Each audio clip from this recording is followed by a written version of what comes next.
Now we're going to talk about how to play at the tip. For those of you who saw my video on how to play at the frog, you will have learned the marcato stroke, that is the marching stroke. Just to review, the marching stroke involves putting the bow on the string. On the down bow we pull the bow and then we stop the bow. On the up bow, we're on the string at the beginning, we push the bow and we stop the bow. So in other words, it's a march, march, march, march kind of stroke. Now, playing at the tip comes with a disclaimer, and I'll tell you why. This is really advanced stuff. I don't usually teach this kind of stuff until, especially to the kids, until, well, they're at least 1 or 2 years into lessons with me, because it's just too much to think of at the beginning, and really what I'm going to teach you now involves a little bit of a digression from what's considered standard violin technique. You know, in other words, sometimes we have to break the rules after we've learned what the rules are. And this is one of those cases, because playing at the tip does not involve having your pinky and thumb curved.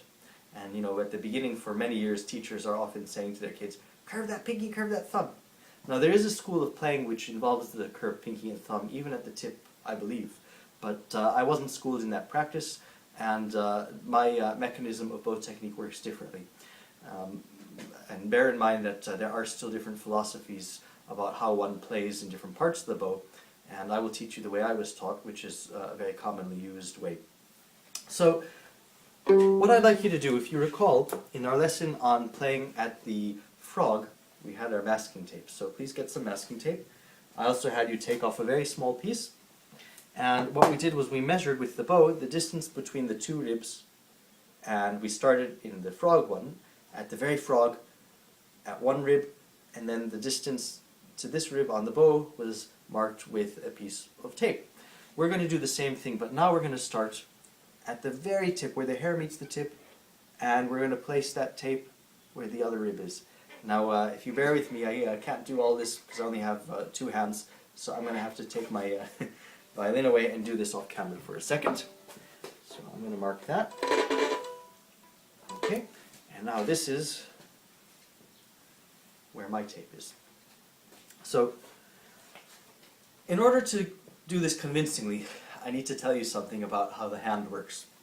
Now, if you recall, in that very first lesson on how to hold the bow, we talked about turning that imaginary doorknob, which is called pronating the forearm. That's a pronation movement.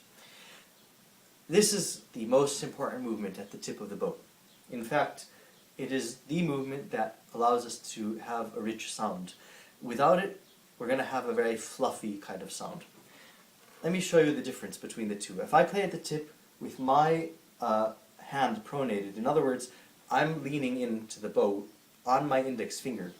Everything is leaning this way. This is the sound we get. You can look at my hand even. Now, if I play without that, and everything is curved, my pinky's curved as if I were at the frog, look what happens. It's a very watery sound, and that's not very desirable, is it? So, not only that, my bow wasn't straight. So, what I'd like you to do is, let's first learn that motion about pronating. Hold your bow up. I'm going to tell you what, I'm going to do it in the wrong hand, so that way I can be a mirror image of you. So, but keep your bow in your right hand, of course.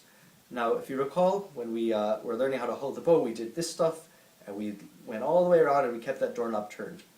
Now, that's very important in this case. Keep that doorknob turned. But turn it so much that you're leaning on the bow. You know, I tell my kids that I want them to pretend the bow is a pillow, and this is a head, and it's sleepy head. Just like that. You want to turn it like that.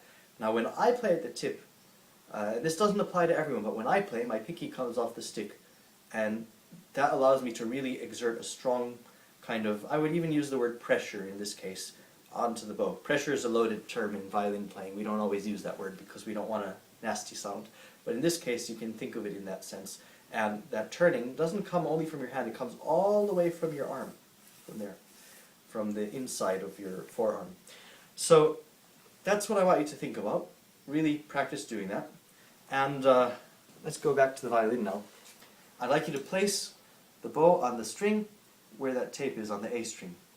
Now exert that, that pressure onto the string from your arm. And then, do you see that grit sound? Now we obviously don't want to play that song, but you want to have that much pressure so that when you start, you've got that strong presence on the string. You know, with my students, I say, I bet that you're not as strong as I am. I bet I can take that bow off the string, and then they're pressing and pressing, and then you know I pretend, of course, that I can't take it off the string if they're doing it correctly. So let's do that. Keep that bow on there. We're going to stop the bow, then we're going to pull the bow all the way to the tip, and stop the bow at the tip. Now at the tip, we're going to stop the bow, push the bow to the sticker, and stop the bow. Now, you know, if you're a little bit higher or lower than the sticker, that's not the end of the world. The most important thing is just that you get all the way to the tip. Let's go down bow, up bow. Now let's try it on every string. 4 times each string. Each string first. Stop the bow, pull the bow, stop the bow. A string. Now elbow even higher now. You want to be on the same level as the A string with your right elbow. D string. G string.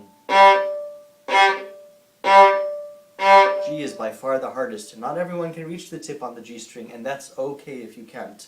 If your bow is not straight at the tip on the G, don't worry about it. The last thing you want is to have your shoulder come forward. That's like a big no-no. So you don't want that to happen. But what you do want is to have the motion being the opening and closing motion, which we've talked about in some previous videos. You want to have opening and closing of your forearm. That's the only thing that moves. Now there's one last thing to tell you about, and this is something that you might have noticed.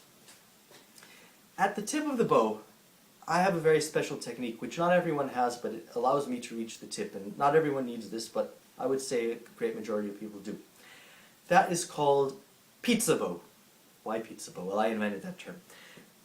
I don't know how many of you are skiers, but I can tell you I have very little experience skiing, and I was pretty bad at it. But what I do know about skiing is this. There are certain techniques called pizza and French fries, I believe, and I've kind of adapted it for violin. If you hold the bow, if you put the bow on the string, and your stick and your hair are completely flat, in other words, the stick and the hair are parallel with each other, oops, you can fall down the mountain. You don't have any friction. If, on the other hand, you put the hair on the string flat, but then you just rotate the stick so that it's kind of leaning a little bit away from your nose. You don't want to go like that. You just want to go a little bit. And just rotate it within your fingers, like that. You don't want to actually move your wrist. You don't want to do that or anything else. Rotate within the fingers. You're not going anywhere. You'll have that grit. So keep that in mind. I'd like you to try the exercises one more time.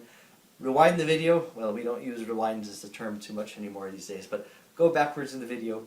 Try our strings 4 times per string one more time with that pizza bow, and you'll see the big difference. This has been Playing at the Tip of the Bow.